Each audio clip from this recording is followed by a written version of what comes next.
Well, thank you, and thanks to GNDC for the invitation and opportunity to moderate this next panel. What I'm going to do is ask our panelists to come up and join me on stage. I think by any measure, if you look at the last 15 to 17 years, since the turn of the century in North Dakota, you would have to say that these have been some of the most historic years that our state has seen throughout the course of our state's history. Much of that is related to the energy industry and what has happened here in North Dakota. So this is a very timely panel. I think this is also a great panel in terms of a follow-up to our last session, because really what we're talking about when we talk about energy in an energy-producing state that exports most of its product, it's another subset of trade. And how do we as North Dakotans create value here in state on this commodity that we have to export to the rest of the world? So we're going to explore that topic. We have 5 great panelists who are here to talk with us today. I know you all will be getting your questions ready, and we'll be sending them up to us. But in the meantime, I'll be starting out with a few questions myself. So please join me. We'll go down the panel in order of appearance. U.S. Senator Heidi Heitkamp is here. Heidi, thank you for joining us. Jason Bohrer, who is the president and CEO of the Lignite Energy Council, is sitting next to Senator Heitkamp. Ron Ness, the president of the North Dakota Petroleum Council, has joined us. Ron, welcome. Brad Tollerson, who is with Otter Power and deals with strategic planning for Otter Power and their grid. Brad, thank you for joining us. And John DiDonato from NextEra Energy Resources. John is one of their lead developers who has put up a lot of wind farms in North Dakota over the last 10 or 15 years. So thank you all for joining us. Senator Heitkamp, let's begin with you. So, by the way, this is kind of a thrill for me. For the last 5 years, I would appear before congressional panels, and they would ask me questions. Here, I get to ask questions. Kind of fun. I'll be as descriptive and available as you were, Tony. That's right. And I'll pitch my balls as fast as members of the Senate and House did coming into me. So, Senator, it used to be said, I mean, certainly when I first showed up in Washington, that energy seemed to be one area where you could get a lot of bipartisanship done, because there really wasn't a Republican or Democrat way to do things. And you actually did have a fair amount of legislation that would move through on a bipartisan basis. It seems to be my perception that, is this changing a little bit in Washington, D.C.? I mean, you've got polarization across the board, right? And if you look just at the Environment and Public Works Committee, you've got everything from Senator Inhofe on one side, who says, look, on energy and carbon policy, not only is climate change not a problem, but we can't do anything, to Sheldon Whitehouse from Rhode Island, who wrote an op-ed saying we should be criminally prosecuting people who work in the fossil fuel industry over climate change. Is there a way to bridge that divide in energy policy? Is it still an area where we can get things done? Well, let's first take on this idea that you can't get anything done in energy. Proof there would be Shaheen Portman, which was a very modest energy efficiency proposal that we literally tried for a whole Congress to get done. Couldn't get done, had great bipartisan support. Let's go to the last energy bill that was really fashioned by Lisa Murkowski and Maria Cantwell. You know, very modest, had some great things for sportsmen. We included some of the public land sportsman pieces in there, thinking that would help bolster support. Couldn't get it done. I mean, so it seems like if you call anything an energy bill, it's dead on arrival. So what's the plan to turn the page? And where can we show success? I think the first thing that we have to say is oil exports. Most of you know there was a 40-year ban on exporting crude oil from the United States, from the lower 48, to anywhere in the country or in the world. That was just a policy that made absolutely no sense on any level. And so we began very early on with a lot of the oil industry to, you know, especially my office, to educate my colleagues on the Democratic side. And so we spent hours and hours and hours in meetings explaining how this policy came into existence, why this policy wasn't good, why this policy would in no way add to carbon emissions in the country and could, in fact, add to energy security of our allies. Everybody told me there's no way, Heitkamp, you can get this done. It's a new issue. You can't get it done in this year. And I kept saying, there's no good idea behind this policy. I think we can do it. pairing up with the renewable fuels industry, which was suffering from peaks and valleys on federal policy, we were able to marry those two things. And I quite honestly believe a huge, huge, huge success for energy development in our country in a bipartisan way, in a way that actually achieved a lot of results. So let's take 45Q. 45Q is a provision which would expand a tax provision to allow for carbon capture, sequestration, and utilization tax credits. It's been anemic. It only works for oil extraction, but fundamentally, it's an anemic and ineffectual tax credit program. We want to make it effectual for carbon capture, sequestration. So, bipartisanship. The coal industry, I think, rightfully understands, especially people like Peabody, Arch, and Cloud Peak, that if we're going to have a future in generation of electricity and coal, we need to innovate. We need to deal with emissions. Even though a lot of people think, well, you won the election, so why worry about it? Elections come and go every 4 years. You want permanency to your policy. So they're saying, okay, let's try and solve this carbon emissions issue once and for all. Let's try and figure out how we can develop technologies that will put this generation on the side of clean energy, permanently. And on the other side, they know that if you are going to tackle carbon emissions globally, this technology needs to be developed, it needs to be simplified, and it needs to be commercialized. And so I have a bill that last Congress had Sheldon Whitehouse, aforementioned, purveyor of criminal penalties, Sheldon Whitehouse and Mitch McConnell on the same bill. And we have broad bipartisan support. And so it's about finding those energy lanes that can be partisan or nonpartisan and really beginning to develop an argument that is about energy policy and not about politics. That I've said over and over again, the most important thing that we can do in the United States, in the Congress, is check the ideology at the door. Check the simple solutions at the door and start legislating and start adopting policies that work for an all-of-the-above energy policy. And I think you can find that lane if you're willing to work at it and you're willing to accept the motivations. In our case, we want a future for the coal industry, but the motivation on the other side is to develop the technologies. When you can marry those two motivations into a piece of legislation, you can be successful. And I think that, we don't know what's going to happen with tax reform, but I think we have a pretty good shot at getting 45Q. We almost successfully embedded this provision 3 times. And so we're very optimistic that we can get this done this Congress. Very good. Thanks, Senator. So, Jason, turning to you, let's talk about the state of the coal industry, maybe generally, and then North Dakota specific. I mean, it's no secret the last 10 years have been very challenging for coal. Part of it related to, I think, probably candidly, an administration that was not favorable towards coal development from a regulatory standpoint.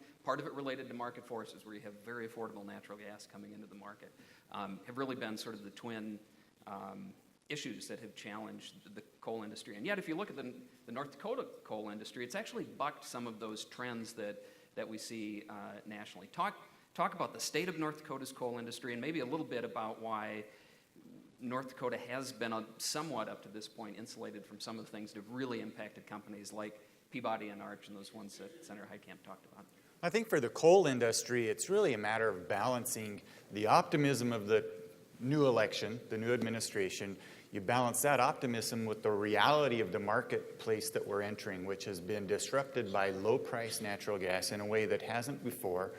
And so you balance, how do you make a policy that accepts and understands that balance? And I think for North Dakota, we've been able to be successful because we have the policymakers who understand the priority of continually advancing research and technology. You look across the energy industry and the innovations, particularly in oil and gas extraction, have come because they have been more able than the coal industry to take their intellectual capital and apply that toward innovating, whereas we were taking our intellectual capital and applying that toward staving off these regulations. And so now we have, for the next 4 years, an excess of intellectual capital that we hope to be able to apply to innovation and efficiency while we take a breather from this heavy-handed burden of regulation that was unfairly placed upon us. So That's the state of the national coal industry. In North Dakota, I think we've demonstrated a track record of leading the way of innovation, and we have to take the rest of the coal industry with us and say, what are we going to do with the CO2 question? For the last 8 years or more, we've treated that as a regulatory challenge that was kind of outside of our ability to deal with. I think the solution is almost to declare an end to the war on coal and say, we need to monetize the CO2 and not worry about the regulation. Let's monetize that CO2 and turn it into just another product that we sell. Turn it into another useful thing for the state of North Dakota to deal with. And if we can do that, and it requires a commitment from the industry, which we have. We've got industry partners who have put up millions of dollars and are willing to put up millions of dollars more in high-tech, promising research. We've got willing state participants. We've got great partners in the governor's office and the legislature who put their money where their mouth is over the last 2 sessions and said, we're with you because we understand the benefit of the coal industry and the potential for the future. And now we have willing partners in the federal government at the executive branch and legislative branch to say, what are the final pieces here? And I think as long as we can do that, the future is going to be bright. And we can't sit on our hands and say we won the election, therefore the problem has gone away, because that doesn't take into effect the reality that our problem right now isn't so much CO2 regulation, it's a changing marketplace that we have not been able to apply our innovation toward solving that challenge. Very good, thanks. Ron, moving to you. So the same question for the North Dakota oil and gas industry. It's been a tough couple years. Things maybe look like they're rebounding a bit. Can you give us a sense of what is the state of oil and gas development in North Dakota right now? How are we doing on rig counts? All the other metrics that you use to see where we're heading. Well, thanks, Tony, and thanks to Andy for the invite. I think I would describe the industry as good, not great. It's been almost 3 years now since we saw the dollar invert, and really that began the decline of the oil price and the commodity price. So we've had a struggle for 3 years. Industry, through its innovation and through cost cutting and production increases that we've seen through new technology on the production of each new well has been fantastic. But the reality is that at $40 or sub-$40 oil, there really is not enough economics in the food chain for all of the service industry and everybody throughout. We've been able to grow our rig count to about 60 rigs. If you drive north of Williston, there's still about 40 rigs in a field over there. That represents over 180 jobs for each one of those drilling rigs. But I was in Watford City this week, and if you haven't been to Watford City, I encourage you to go there. It is truly phenomenal. The infrastructure that's been put in place by the industry, by the state of North Dakota, the bypasses. You've got things in Watford City. If you're from small town North Dakota like I am, they've got a Hardee's, they've got a Taco John's, they've got a Red Wing boot store, they've got a TSC. They've got the things, the restaurants, the retail are coming, the school stabilized out their enrollments. Those are good things, but the reality is we're extremely challenged because not only do we need another $10 or so, I believe, in the economics to really thrive as a state and all of the sub-services and all of the sub-entities that derive from that, including the buckets that the state fills the state coffers with. We in the Bakken, I believe that we are challenged today because we are not the shining star in the investment portfolio anymore. We are second tier in some respects to the Permian and the Eagle Ford and the Scoop and the Stack, and we have to be better. We have to be our new theme at the Petroleum Council is going to be one step ahead, because we have to be one step ahead, like we have been on oil from shale over the past decade. We've got to figure out how to get more recovery out of this incredible resource that we have. The technology's out there. We're relying on EERC and the brilliant people that work for our companies to figure out how do we do enhanced oil recovery, how do we partner with the coal folks, how do we do refracs. There's a whole slew of opportunity out there that we're ahead of the world in terms of where our maturity is at in oil from shale, but we've got to make that leap to attract the attention back, and because it's a capital play. We all know that. The Bakken is a capital play, and any given day there's a couple of $1 billion drilling new wells, and we have to continue to track that, and it's getting tougher and tougher. Very good. Brad, so I won't ask you to speak for the entire electric utility industry, but at least from your perspective as an investor-owned utility doing business in the state of North Dakota, what are you seeing as the biggest challenges and opportunities that are facing your company?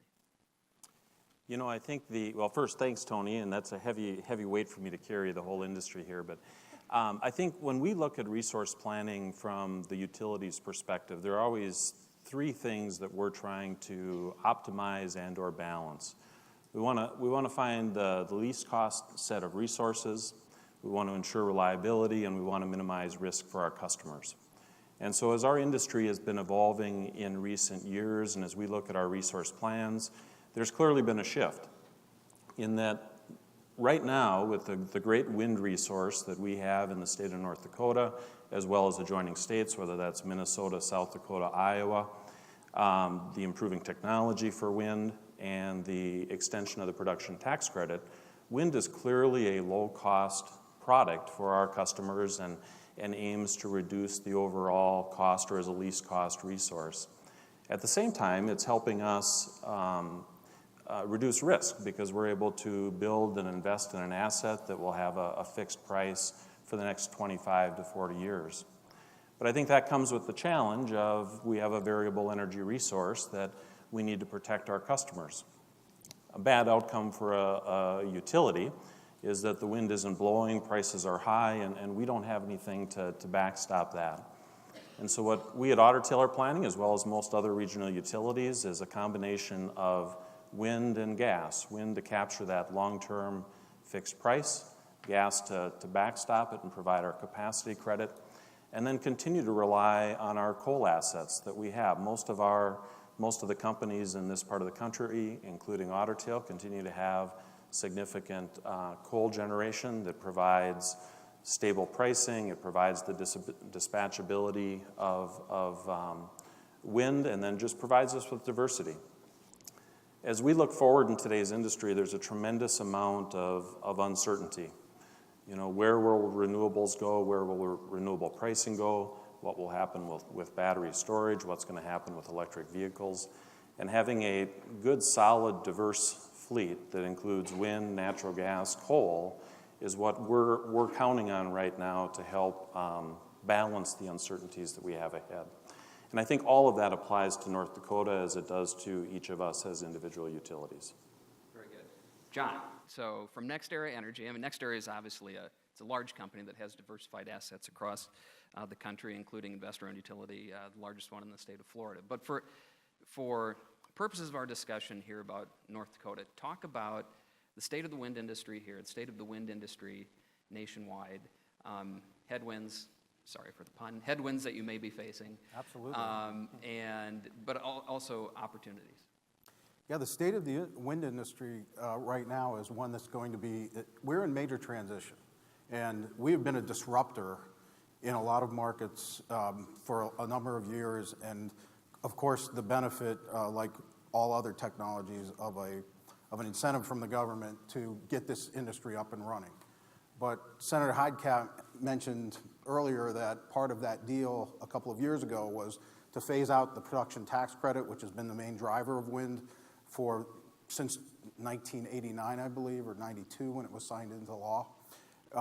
And we are now positioning ourselves to compete without that in 2020.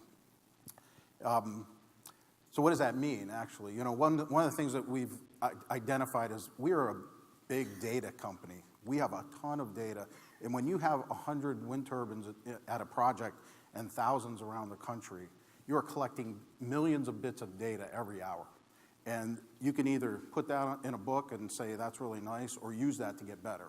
And we've chosen, not only NextEra, but as an industry, to use that to get better. So we're getting more energy out of the wind turbines that we installed 10 years ago today than we were 10 years ago because we're innovating. Everybody up here is mentioning innovating, and I would be remiss to say, you know, we are looking at every stone, not only to get our costs down, because when we hit that inflection point in 2020 where the PTC starts phasing out, we're either going to be ready or we're going to not be growing anymore. and that's just the reality of business. One of the things that we did that actually I think is netting, it's going to net a better benefit for us. It may cost us a little more, but we're innovating in the sense that NextEra last year in the Brady project actually said, what are the real things that people complain and come to a permit hearing with concerns for fear-based reasons or reality-based reasons? And let's look at the reality-based reasons and attack those. One certainly is, I live in an area that's dark at night, and when those wind turbines go up, it's not going to be as dark at night anymore. We have to abide by the FAA regulations to light the tops of the wind turbines so that it's safe. Well, we voluntarily, in our permit, I think we were asked the question with some skepticism if we would do it, and we did. We agreed to put a radar system up that will keep the skies as dark as possible and yet maintain the safety. And I say that in the sense that we look at every one of those, what I call realities, that people legitimately have when it comes to a technology that they're not used to, that's going to be there for decades, and we're addressing them. So from the viability of wind, there's the cost aspect, there's making it more palatable for the communities that are going to host us, and I think we're doing a pretty good job of both. We're not doing the best job we can, and as I said, not having the production tax credit is going to have us either sink or swim. I think we're going to swim pretty well. One other thing that we're innovating on is the addition of battery storage, which is a huge potential for our business. Battery storage costs are coming down, mainly driven by the usage in electric cars. So we're getting the benefit of all that knowledge and all that investment. And we're going to be able to pair those with wind turbines or even solar, not necessarily in this market, and make this variable or this intermittent resource much more like a fossil unit. And you're going to be surprised at what the cost is going to be. Very good. So let's stick with the electricity industry for just a moment. I'll direct a question to you, Brad. So for folks who are very involved in the electricity industry, if you talk about ISOs and RTOs, they're going to know exactly what you're talking about. I think probably in the general public, maybe a little bit less of a sense for what are these regional transmission organizations, independent system operators, and why is it so important that policymakers in North Dakota understand what these regional markets and regional planning entities mean in terms of our state's ability to export its product, electricity, to a broader regional market? Yep, you bet. Yeah, I think a lot of us, as we think about our industry, think of all these different power companies and think that we kind of operate as islands out in the greater system. When in reality, all the companies that operate in North Dakota participate in one of two regional transmission organizations, either the Mid-Continent Independent System Operator that Otter is a part of, or the Southwest Power Pool that the Wappa Basin system are a part of, and other companies are mixed in both. The key thing is the MISO, or Mid-Continent ISO, stretches all the way from North Dakota east to Michigan and south to the Gulf of Mexico. The Southwest Power Pool goes from North Dakota all the way to south to Oklahoma and northern Texas.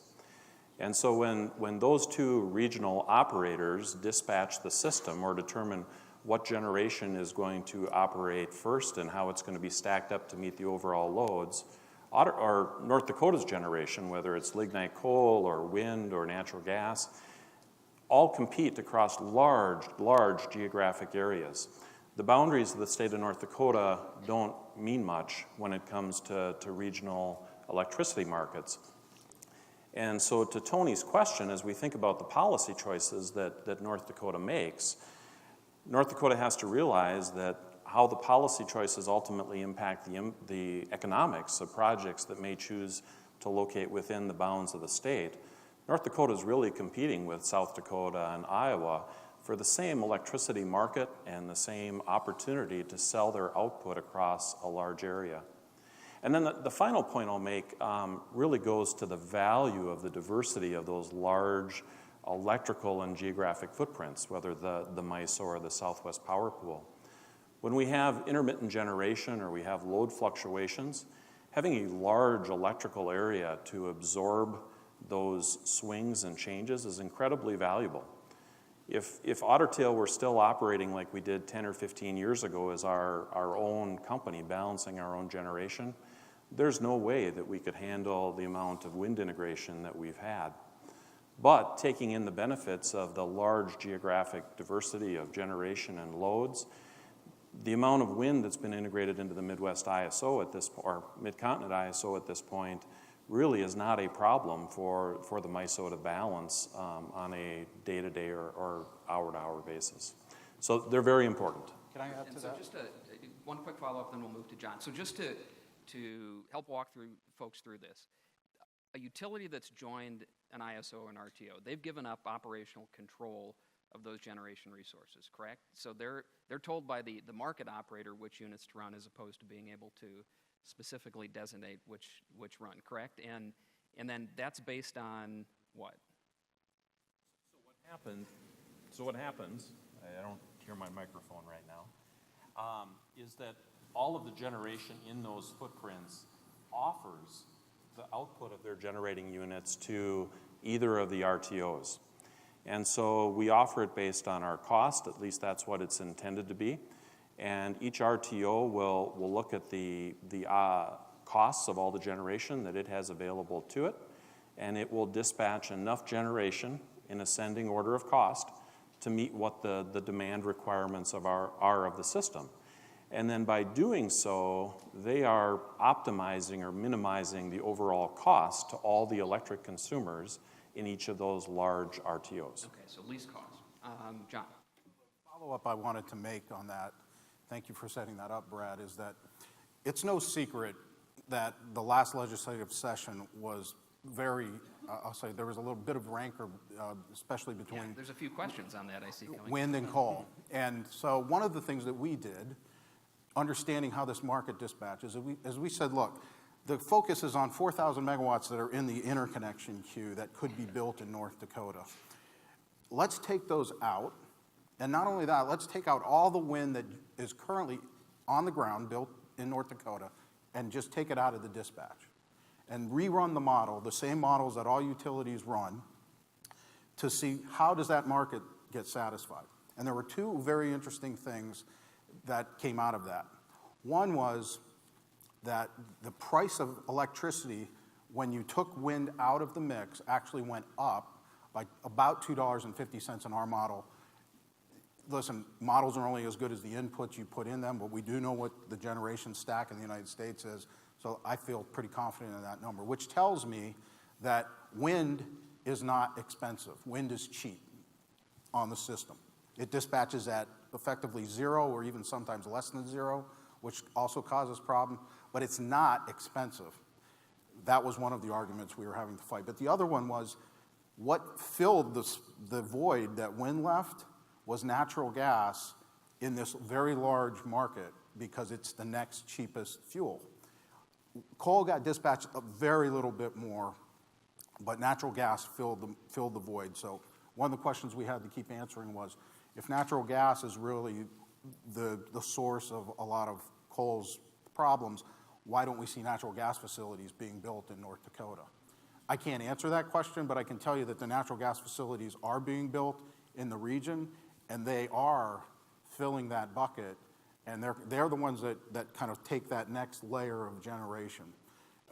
So that was actually how we answered two questions that were dogging us for the session, and that's really the reality, as Brad talked about, how the system actually operates. Sure. So pivoting to gas, I'm interested for Ron. I mean, we've talked a lot about in the ag sector value-added ag products where you add value to the commodity itself right here in North Dakota before shipping it out. I mean, it would seem like natural gas has an opportunity to do that same thing if you had natural gas plants going up in North Dakota. We haven't really seen that take off in terms of really locking into North Dakota gas. It tends to be exported via pipe, and then it goes into the interstate natural gas grid. Are there opportunities in-state to use a native natural resource like North Dakota gas and produce the electricity here to add value to it? Well, I think that question's really for the electric generators and how that fits into their mix and their portfolio and their opportunities.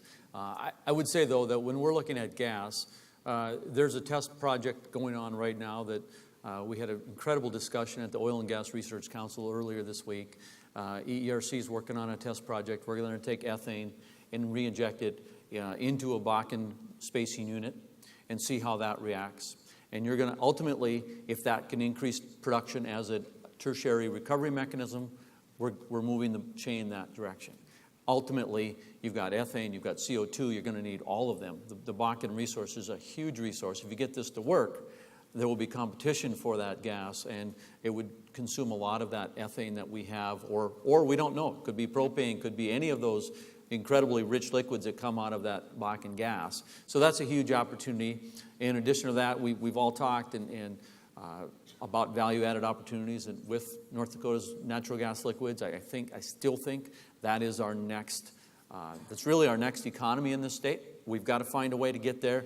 We were almost there with a fertilizer plant. We need to continue to push that envelope. We need to find that niche market. There was a study done a few years ago for the Empower Commission by IHS that looked at those niches. We need to dust that off and then go back out now, because I think we're stabilizing our supply. And one of the things that we're seeing as we have these increased recoveries in the Bakken and you're drilling in the core, our gas to oil ratios are increasing rapidly. So we're getting more gas. That means we're getting more liquids. We need to find, we've got export pipelines for a couple of our ethane volumes at this point, but not near enough. So opportunities for this gas is going to become critical not only to us and to the producers, but we're going to need more gas plants, yes, but we're going to need to find alternative opportunities for that gas. And generation certainly can be one of them. So, and probably also looking at more midstream interstate natural gas pipelines. Absolutely. We're going to need to continue to expand the ability to move that gas. And liquids really kind of plug up the system, frankly. You've got to find a way to move them, because they slow down the gas that we all want in our homes from moving through those pipes efficiently. Where are we at with flaring? North Dakota's made amazing progress in the last few years.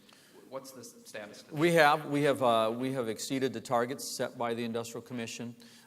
Recently, because of a bit of a slowdown, I think, over the industry, we've seen flaring jump up this last month or two. There are a couple plants being announced still that are great around Watford City where we need them. There's some struggles on federal permits, BIA permits, moving those permits along to get those gas pipelines in place and get that gas moving to the right location. It's not all in one spot. It's got to be moved through pipes and various channels. But overall, when you look at it, we've invested over $13 billion in infrastructure just to capture this gas. And I think that, again, we have led the world in the way of how are we going to do this. It's a wasted resource. We understand that, certainly in harsh economic times. But we've got to continue to find and increase our infrastructure, but find new opportunities for that gas here. Sure, great. Turning to Senator Heitkamp, and I'll ask the same question after this to Jason. There has been a lot of discussion nationally about this DOE grid study that Secretary Perry ordered the Department of Energy to undertake. And in sort of typical Washington fashion, the spin machine got sort of churned up, and you had some folks saying, well, this is the answer to saving every coal plant in Pennsylvania and West Virginia and Ohio. And yet other folks saying, how dare the Secretary of Energy order a study to view wind integration and other things. So I'm curious, from first Senator Heitkamp, what's your perspective on the DOE study? What do you hope to see out of it? It seems like it's been 1 week away for about 8 weeks now. You know, it's always interesting, because I don't know what they expect the Department of Energy to do. I mean, people will say, well, this is FERC's jurisdiction. I think for way too long, energy policy has been at EPA, it's been at FERC, who should be a regulator and not a policymaker. I think it's perfectly appropriate for the Department of Energy to actually take a look at how are we going to supply a steady, reliable, redundant source of electricity. And as long as all the inputs are fair, and as long as there's peer review of this kind of study, as long as there's an opportunity to not make it a political, ideological document that supports a political position, but actually looks at the true data. I think one of the things that you're discovering just sitting up here is that, and watching this, is that the utility industry is going to respond to market demands, to shareholder demands, to low-cost providing. We've got, even though not every state in the union has mandatory renewable fuel standards for their generation, over half the population has some kind of mandatory requirement, and many of them are moving to more and more or higher and higher percentages for renewable fuels. We want to change that dynamic, start talking about clean fuel. clean energy, which I think automatically gives us a leg up if we're able to get the technology going on carbon capture. But so we need to not prejudge things. I mean, you know, it's incredibly difficult. And I quite honestly applaud the Department of Energy for moving into a space that I think they should have been in a long time ago, which is energy policy, telling us what the facts are so that we can make decisions, so that the states who look at it, the utility companies who look at it, can actually know long-term. And so, you know, I think it's much to do about nothing. We'll see how the study turns out. But I think that you know, as long as this is not a political document and it's a valid product evaluating policy and prices, I'm all for it. Great. Jason? Yeah, I also applaud the Department of Energy for tackling this because what we have is a pretty good picture of the state of energy from generation in North Dakota to consumption in Minnesota. We've studied that for a long time. But when you expand the footprint of energy, of our energy footprint all the way across the states, at that point, it becomes more of a prerogative of the federal government, particularly when they are driving a lot of the incentives, to understand the impact of those incentives from top to bottom, but also to better understand all of the economic inputs from top to bottom of the energy industry. And I think there's 2 points that I want to make regarding that, is that first, the electricity industry is not a free market enterprise. And the tools that generally the free market is very good at solving don't necessarily solve those same problems in the electricity industry. And you even go back to the days of Adam Smith, who set up classical liberalism and free market. There were certain exceptions to the free market that it's just not equipped to solve. Power production through electricity is one of those examples. And as the federal government has put its thumb more on the scales of energy, electricity, it's become more apparent that it's got its thumb on the scales without an understanding of the industry that it's trying to regulate. So again, what Senator Heitkamp said I think is applicable is that it's an appropriate study as long as there's some opportunities for review of the data to make sure that the data is good. Second thing is, I just wanted to echo her statement again regarding the difference between renewable fuel standards and clean fuel standards.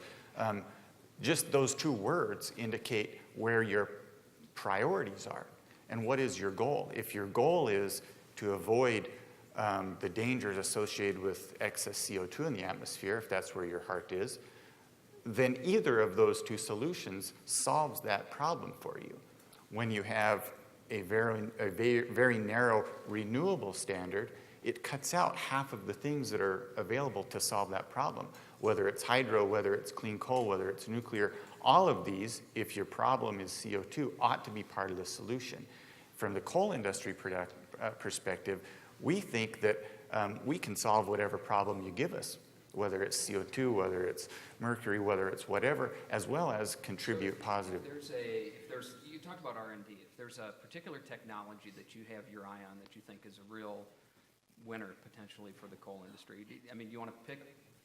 That softball thing you just got there? Well, I've got a tougher one for you after this. Long term, we think we've identified the future in new coal construction in what's called the alum cycle, which takes the whole paradigm of electricity production from coal and turns it on its head. Okay, it's out there.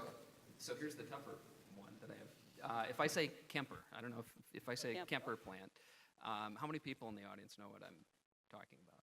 Okay, so a fair number. A clean coal plant, a lignite plant proposed in Mississippi, I think lots of folks, me included, applauded Southern Company for attempting to take on a really cutting-edge project. I think by most objective standards has not gone well as they would have wanted it. I mean, you have now a $7.5 billion plant that produces about 582 megawatts of power. And it's recently been announced that it'll be converted purely to natural gas and will not use coal.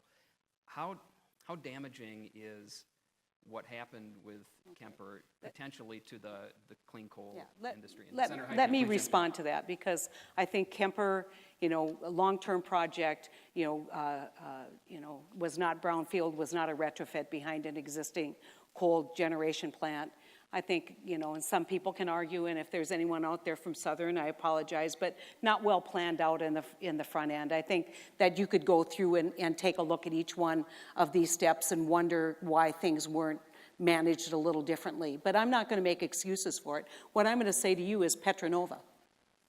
You know where Petronova is? fill us in. Yeah, well, Petronova is outside of Houston. It is a back-end carbon capture behind an existing coal generation facility that is capturing 90%, we think, eventually. And then that is used then to enhance oil recovery in the oil field that's just miles down the road, basically recovering incredible amounts of oil in place through this enhanced oil recovery. The technology is there, it pencils out, and you can say, okay, Heitkamp, you're using this as a byproduct, which can be incredibly valuable in oil extraction, but we know this byproduct can be used in other facilities. And when I was there visiting, what they're now looking at is new technologies rather than kind of a chemical wash to extract the CO2. We're looking at filters that are being developed in a lab right now in California. I've seen carbon capture sequestration in Norway. There's an incredible plant that pulls CO2 out of the air, recarbonizes it in Switzerland. And so, you take one example, and then everybody says, see, it doesn't work. That's nonsense. We know right now here in North Dakota, Dakota Gas has proven that we can do this, and we can do it economically. And everybody remember this, Dakota Gas didn't get into this project because of any kind of government regulation on CO2. They got into the project because CO2 was a valuable byproduct that they could then sell into the oil field in Canada. And so I think we need to not let one example, high profile as it is, be the guiding light for what we're doing. This technology is being developed all over the world. It's not just about back-end coal generation. It's being put on cement plants. In North Dakota, we're looking at it in ethanol. And so we're going to get there. With time and technology, as Jason has said, we're going to get there. And we are going to make sure that any resource that we have in this globe for generation of electricity doesn't get taken off the map, that we, in fact, are innovating. And that's really the goal of 45Q. I noticed on one of the questions it said, why should the government be involved in research at all? The government is involved in all kinds of research, and thank God I wouldn't be here without it. The DOD led the way in breast cancer research. And so we know that when there's a public good where we should share all the costs of this research, like I think we should here, we should have government involvement, and there should be incentives. And we haven't gotten the right kinds of incentives so far to actually get this technology off the ground. I think it's critical. We've got a great bipartisan group. We can get this done. And North Dakota is leading the way with great innovators, whether it's in the industry, the coal industry itself, or the utility industry. There's a lot of optimism and hope, and I think we don't know which technology is going to come out on top, but we know that the fight is good for America and good for the country or the world. Ron, did you want to jump in on this? I just want to tackle that federal overreach regulatory question. I think it's huge, and I can't imagine where Jason and I'd probably be both working somewhere else had that election gone differently last November, because we were under great strain in both of our industries, and we have an opportunity, and we got to meet with Scott Pruitt last week, and Oklahoma guy. We have Ryan Zinke, the head of Interior now, a Montana guy, and we had the head of EPA here listening. How about that, Jason? I mean, that is like never could have happened in our careers, we thought. But the opportunity for all of us in the energy industry and the policymakers here is to figure out, I think these folks under this administration support looking at regulations in which North Dakota does well and saying, feds don't need to duplicate that. And we're having a serious issue on the oil and gas side with overstaffed, understaffed BLM entities and permits, and a lot of that stuff. We know the Department of Mineral Resources and the Health Department and those entities are doing the same thing we're duplicating. So I think the administration wants to have states like North Dakota step forward and say, states first, we can do this. Okay, feds, you need not duplicate what we're doing. So there's an opportunity here. We have to seize the opportunity as a state, as industries, and we don't know how long this is, a 3-window or a 7-year or hopefully longer, but we've got to make some of these changes now and relieve our federal regulatory burden because we can do it as a state. Yeah, if I can just comment on that, and I introduced the RAA. I believe that we need to do better cost-benefit analysis. I think we need much more scrutiny. I mean, we've got people who trying to regulate a perfect world. I think all of that can't work for the economy of this country. But I will tell you this, elections come and go.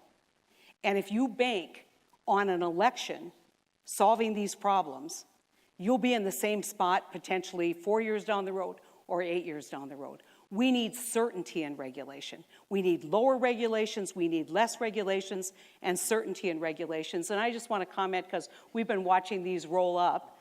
And obviously there is some question about the BLM methane rule. And about my vote on the CRA, which is the Congressional Review Act, repeal of the methane rule. The BLM, in the case in North Dakota, stands as a fiduciary and has a tremendous amount of responsibility to the Fort Berthold tribes, the Mandan, Hidatsa, and Arikara Nation. A lot of the natural gas that's being flared on BLM leases is owned by either the tribe or tribal members. I think it's critically important when somebody has a fiduciary obligation and we have then a responsibility to review to actually talk to the tribe and to actually visit with tribal leaders and also tribal members who are closest to the flare. And so the tribal council passed a resolution urging a no vote on the CRA. That was a huge factor. I also knew a couple other things. I knew one thing, which was there was incredible flexibility built in that rule. On many of the provisions that people are concerned about, whether it's partial leasehold, there's a way to waive it, there's flexibility, and there's someone at the Department of Interior who told me, I think the rule needs a few tweaks, but fundamentally I agree with the rule.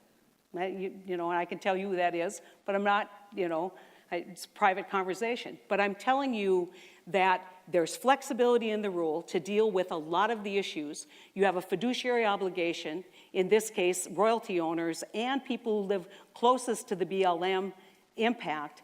And then finally, I would tell you that when I was at the Oil and Gas Division, when I was on the Industrial Commission, we passed an anti-flaring rule that said 2 years and you have to shut in the well. That was North Dakota law, North Dakota regulation. There are a lot of people in oil and gas country, maybe not have minerals, but they're tired of 20-foot flares and they're tired of the waste. And I look at that and I look at the scenes from above down into North Dakota at night where western North Dakota is lit up like many of the places on the east and west coast. And I say, what am I going to tell my grandkids when we all of a sudden have a shortage of natural gas, which is a huge, important input for the chemical industry, and we have a shortage of it, and that's what happened in North Dakota. Everybody in North Dakota, including many of the people in the oil industry that I've talked to, knows we need to get this under control. It's a small percentage. It's minerals that are fundamentally owned by the taxpayers of this country, but in North Dakota, by the reservation, and they urged a no vote, and that's why I voted no. So Ron, I know this has been a big priority, the CRA was for the NDPC. I want to give you a chance to talk a little bit about why. Well, I think we need to put this one to rest, but I think I would disagree with the senator. I think that BLM rule did nothing but increase the flaring that we're seeing today because it has slowed down the BLM in order to get those right-of-ways in place and get the processes in place. It was a duplicative rule that really didn't do anything to curb flaring. It was more of a punishment on bringing on new opportunities, new production. In addition, the tribe felt so strongly about it, they wanted to be exempted and not apply to them. So let's move on, but we have very different opinions on that. It is one of these federal things that I think the states can do. And so there's a big, long story behind it, so. So switching to the utility folks who are on the panel, there was an intriguing question that came up on the screen at some point, and it was about if you had Elon Musk on this panel, and you had the opportunity to explain to Mr. Musk what he has wrong about innovation and sustainability and where things are going, or at least lobby him on a certain thing, understanding that this is my interpretation, the Elon Musk vision of the world is to go right at electric utilities, right? I mean, not just sort of work with you in some parts of the grid, but actually replace electric utilities in terms of having a solar rooftop plugged into your electric car, cut off from the rest of the grid. Really getting at the heart of the utility model. If you could talk to an innovator like Musk, what would be your takeaway that you'd try to send to him? I think one of the things I commented on earlier is that we are on the cusp of a lot of technological change, whether it's for the coal industry or it's battery storage or it's electric vehicles. All of that is coming our way, and I don't know that there's a lot that we can do to stop or change it. So some of the visions that Elon Musk has might be very true. I think what we always have to remember, though, is that the electricity grid and the stability and the robustness that grid provides with station service generation will continue to provide value to the grid. And so while some of his innovations will definitely come to pass, battery storage, rooftop solar, it is a slow, steady transition that we're anticipating at Ottertail. It's nothing that's going to disrupt our industry overnight. So again, technology, it's on its way. Is it a threat? It is.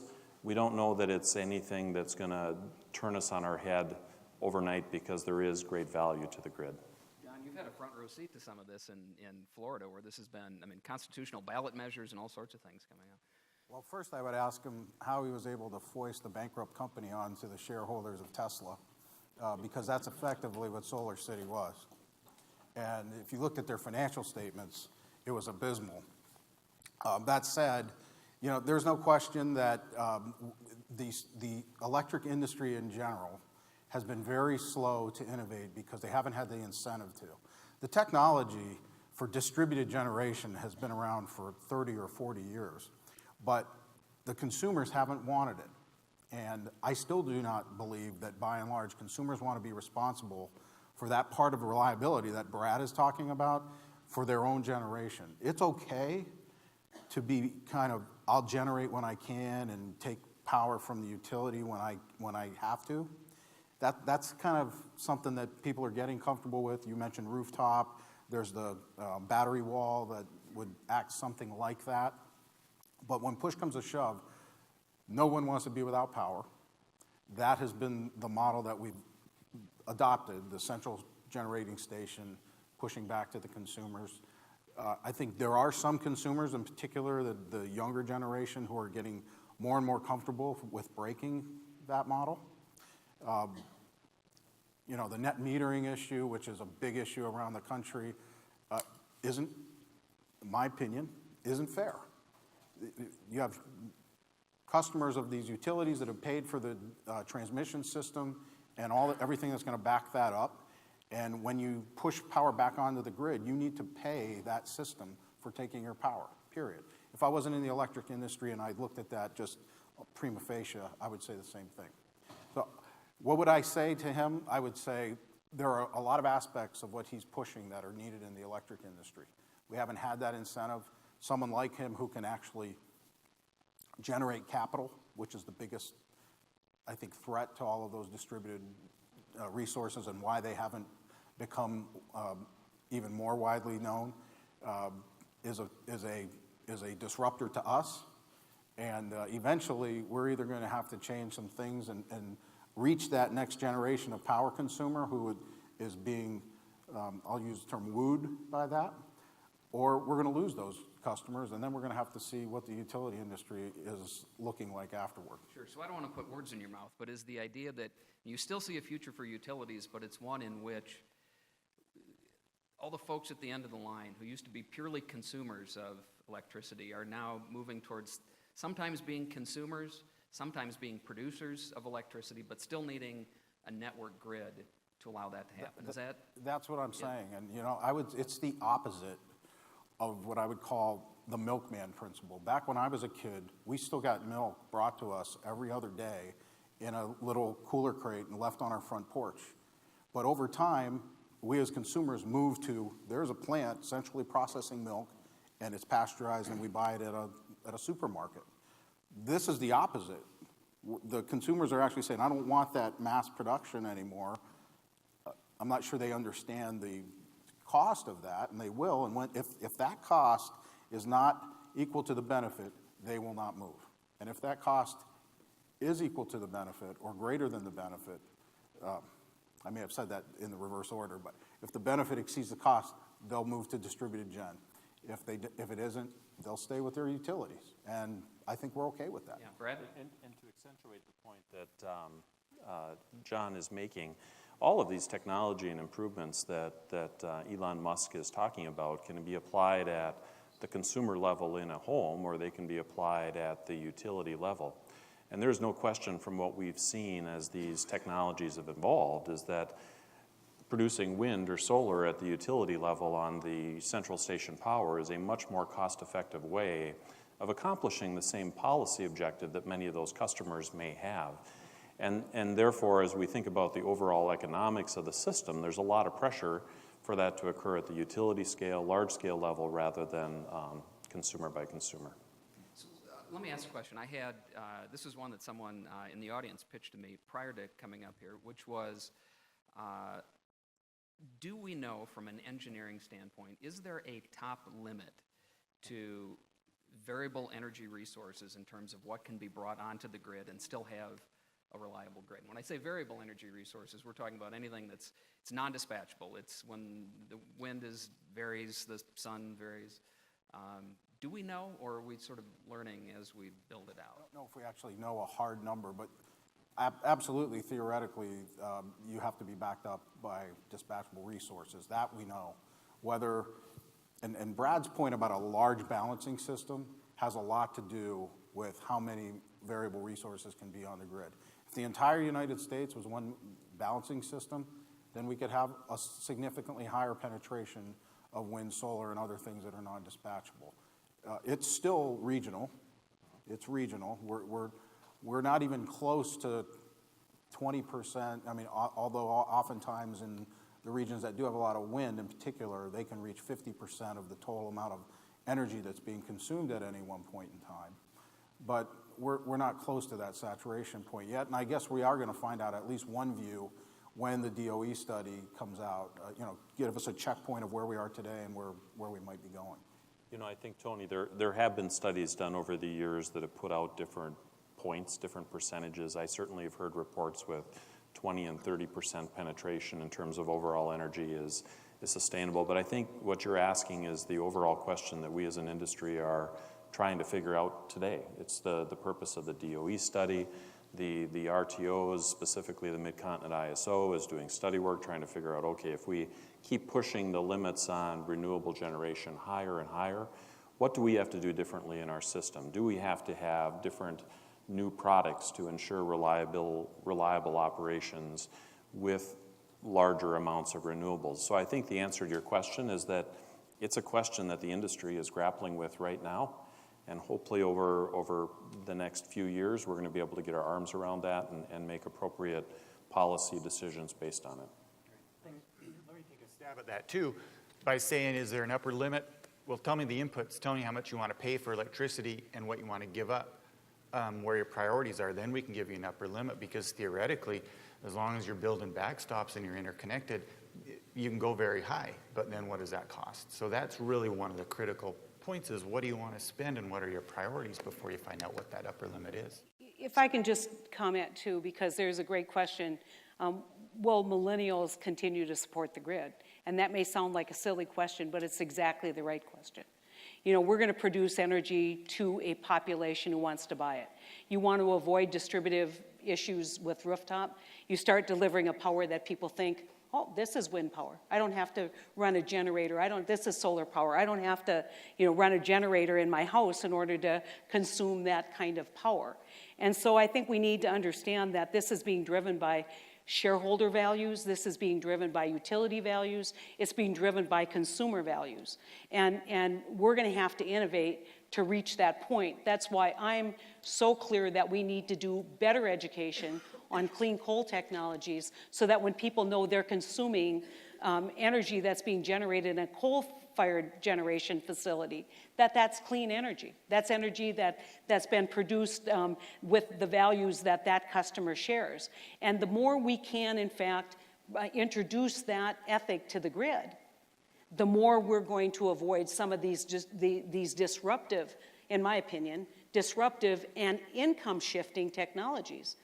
So if you're rich enough to put a rooftop solar panel on, and then you say, but you have to buy my power at top price, what do you think's happening to the consumer in that same area? That consumer living on a fixed income, maybe in a assisted living facility, is paying the cost of that rooftop facility. We can't. It's not just distributing power. We're redistributing income with those strategies. But we also have to recognize that we have a growing population who wants to consume and wants to know where their energy comes from, and we have to produce energy to that ethic to avoid, I think, those issues in the future.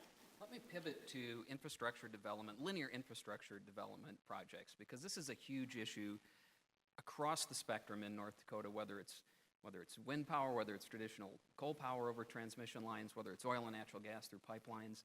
I'll be charitable and say, zealous opposition to pipeline development. And I've lived through some of it.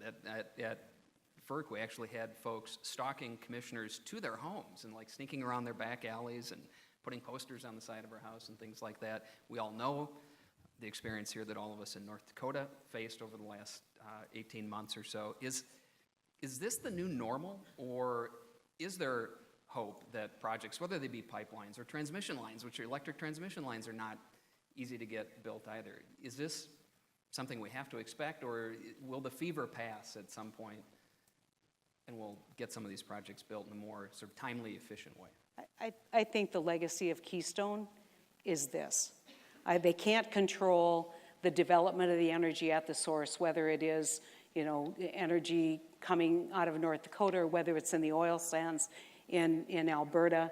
And they found that there is a way to disrupt all of this. And it really is being driven by people who are leave-it-in-the-ground people. And we need to figure out how we're going to continue to build energy infrastructure. When Ernie Moniz did the quadrennial energy policy review, it wasn't about the source of energy. You could see that we have a robust, redundant, incredible source of energy in this country. It was about transmission and transportation of that energy. And we're going to continue to be challenged so long as we let extremes dictate policy. And so we need to have, the big test now will be Keystone. It's unclear whether that project will go forward in the near term. But, we've got to ratchet down and figure out how we get energy infrastructure built, whether it's transmissions or whether it's pipeline, and how do we do it in a way that doesn't create incredible disruption like we saw at DAPL. But I don't see this going away anytime soon. Sure. Others? Tony, I'll jump in on that, but I'm going to pivot it towards the state chamber as a business organization. Infrastructure we built may or may not be the same level of opposition. We have to plan for it, I believe, and prepare for it. But really, as a state, I think we have to understand the critical need to be competitive in just looking at the Bakken and what's going on in terms of, we've had two major sales on assets in recent months or weeks or days. Two of them happened both beyond the reservation. And we would hope that the existing operators would buy those assets. That's how you gain efficiency. That's how you increase all of the things that you want to see as the play develops. But what has resulted in the major operators that we've had here have taken their dollars to Texas or Oklahoma and other places and purchased assets there, and they're going to invest in those assets there.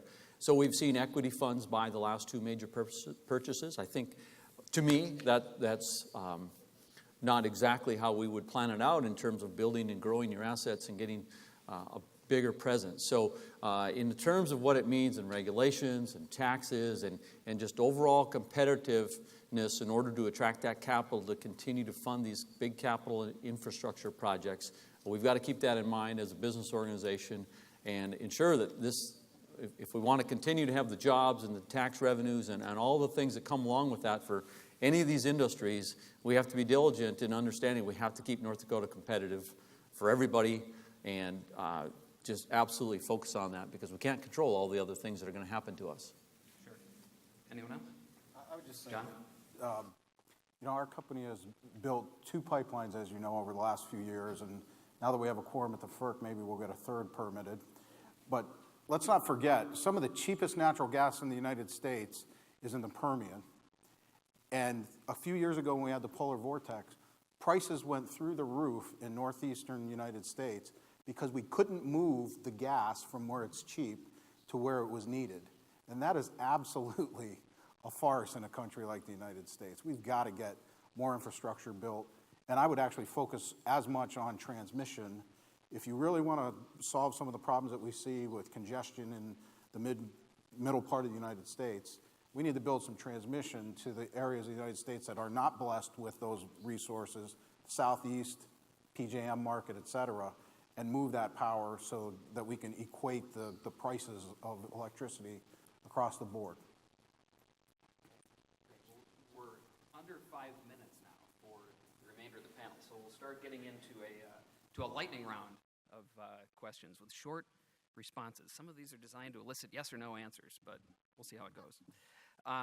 So Ron, we'll give this one to you. The North Dakota legislature every year has to build into its revenue estimates the amount of oil that's going to be produced and at what valuation. Do you think when we look back 2 years from now, will that come in under, over, or right on the money? Well, I think that the legislature and the budget forecasters have done a pretty good job over the last 24 months of tweaking down. And when you look at where oil is at today and you look at all of the opportunities out there and all the drilled and uncompleted wells we have in the Bakken, it's hard for me to see oil really jumping up into a plus $60+ range because it seems like we have the ability to ramp up production. So there's somewhat of a ceiling on it, and I think we have to remember that. The fact we've been able to get over 1 million barrels a day, and the budget is about, I believe, 925,000 barrels a day in this biennium. I think that's going to give us some room there. So overall, I think that we've done a good job, and in this biennium where the barrels are at, I hope we come in over, but not by much. So that sounds like it's somewhere between over and right on the money. Is that, all right. Senator Wardner, I saw you out there. I'm sure you'll be keeping track of that prediction. Okay, other fearless predictions. Will it take, this is for the entire panel, will it take a major energy crisis before Congress passes legislation to streamline energy infrastructure permitting? Senator, we'll start with you. No, I think we can do it without that. I think we have to educate on how fragile the system can be. Exactly what you said. Now, part of that problem is you could take natural gas from the Marcellus or from the Utica, but 22 miles into Massachusetts, you can't get the pipe through. I mean, it's ridiculous. And so at some point, the question is, it's interesting because people say states first, and now you're saying you need federal regulation. And this is an issue of interstate commerce, and I think the federal government should be involved. All right, Jason, yes or no? I think it will, and I think you see that because the polar vortex, that was the wake-up call, that we weren't prepared, we didn't have the infrastructure, and we're still not there. Ron, will or will not take a crisis? I do not think it will take a crisis. It needs tweaks all along the way in small increments. I don't believe it'll take a crisis either, but I think our industries need to do a better job educating to get the nation there. I do think it'll take a crisis. I do think it will take a crisis because it hasn't happened yet, and it should have already. And so for our 2 yes votes, which state or region do you believe will precipitate the crisis? John? The Northeastern part of the United States. You think it'll be New England? The New York? Northeast. Yeah, because it has to be where the population is for people to care. All right. Sounds like California's moving up the list. They're not to blame for everything.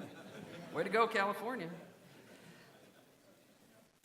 Okay, so if we look back, say we go 10 years from now, and we look back. Let me just, go ahead. Quick example. You didn't have grid reform until you had the blackouts 15 years ago. Sure. I mean, if you think of EPAC 05, that was a product of two things, right? The blackout and the Western energy crisis, where markets were manipulated to the tune of hundreds of millions of dollars. Okay, if we look back 10 years from now to the panel, will North Dakota still be in the top 2 in oil production states? You want me to answer that one? Well, sure, and we'll take the whole panel. Absolutely. The Bakken is a world-class resource. We're only one of 4 states in the history of the U.S. to ever produce 1 million barrels a day. We'd be the 19th largest producing country if we were a country. This resource is incredible. We've got to continue to bring our best and brightest and attract the workforce, though. That's something that's missing on this day today, frankly. We can't do it without the future workforce. Okay, very good. Let's move to coal. Jason, 10 years from now, will North Dakota still be in the top 10 in coal production? Absolutely. We've got the infrastructure and the desire to make that happen. Very good. Ron, I'm going to skip back to you really quick, and then I'll get to Brad. Gas production, we're in the top 15 right now. Do we stay in there? Gas production, I think we will. We're 16 or 18 or something like that, and there's a tremendous amount of gas out across this country, as John alludes to. We've got to find some value-added opportunities for our gas, though, in the next several years. So we're not going to be Texas, but we won't be Vermont. Correct. Brad, did you want to answer the? What was it? Was it I was coal? going to comment on the coal question, and I've seen the question scroll up as to why North Dakota Coal hasn't seen the impact of coal nationwide, and it goes to support Jason's response as well. North Dakota Lignite is in a very enviable position in terms of cost. We have plants that are both North Dakota Lignite and Powder River Basin. Anything you're moving from the Powder River Basin requires freight. Freight is 2/3 of the overall cost of any non-mine mouth plant, and therefore North Dakota Lignite has a significant competitive advantage today, and I envision that's going to continue. Great. And John, we'll ask you, North Dakota is currently in the top 10 in wind production. Will it continue to be 10 years from now? Absolutely. Now, I do not, and no one should believe that the 4,000 megawatts that's in the current pipeline, or I would say the queue, is going to get built. We respond to market forces. There hasn't been a merchant wind farm built since 2012, when there was fear that the production tax credit was going to expire and people just put bad money into the ground. But absolutely, North Dakota will remain in the top 10. All right, very good. As we wrap up the discussion, there is a end of session poll, live poll, that's going to come up on the screen in front of you. There it is. And so the question is, and you can begin voting on this now and over the break. I understand we'll be going to lunch after this, but do you think North Dakota should pursue an quote-unquote all of the above energy development strategy? Yes and no. As we're voting, please join me in thanking our panelists. I thought this was a very enjoyable session, and I hope you did as well.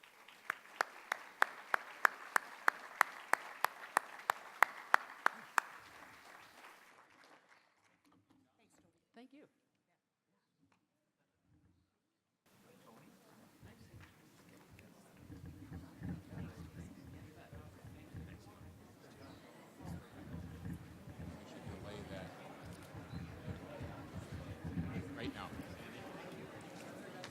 Ladies and gentlemen, at this time, please welcome the Vice President of Customer Service for Otter Power Company and GNDC's Policy Vice Chair, Mark Helland.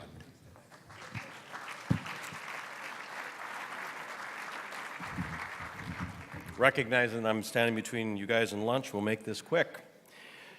But I'll just wanted to take this opportunity to thank all of you for joining us today. We're delighted to have taken the time to be with us. And as Policy Vice Chair for the GNDC, I've had the pleasure of working closely with our state legislators in support of policies that ensure North Dakota remains competitive and attractive to businesses, and in advancements of proposals that protect our prosperity and make critical investments for our state's future. The GNDC is grateful to the 141 legislators from both political parties who have stepped forward to serve our state. Public service is indeed a noble profession. We appreciate all you do for North Dakota. We also appreciate the support of those legislators who, by their voting record, are GNDC chamber champions. As you may know, each legislative session, the GNDC scores a series of votes on a set of issues that we identify as critical to North Dakota business. Legislators earning scores of 85% or more are designated as GNDC chamber champions. This year, 43 legislators, 17 representatives, and 26 senators earned this distinction. On your tables are copies of this year's How They Voted edition listing legislators' voting records. If you have not already, please take a look at this edition. And I also would ask you to please take this opportunity for a round of applause for those GNDC chamber champions. Thank you so very much.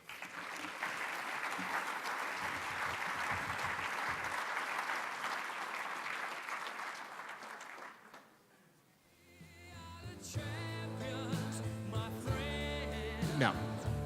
Got it. Okay, lunch will now be served out in the courtyard. We'll have 2 lines. You can eat out there or bring your meal in here. We'll reconvene at 12:30.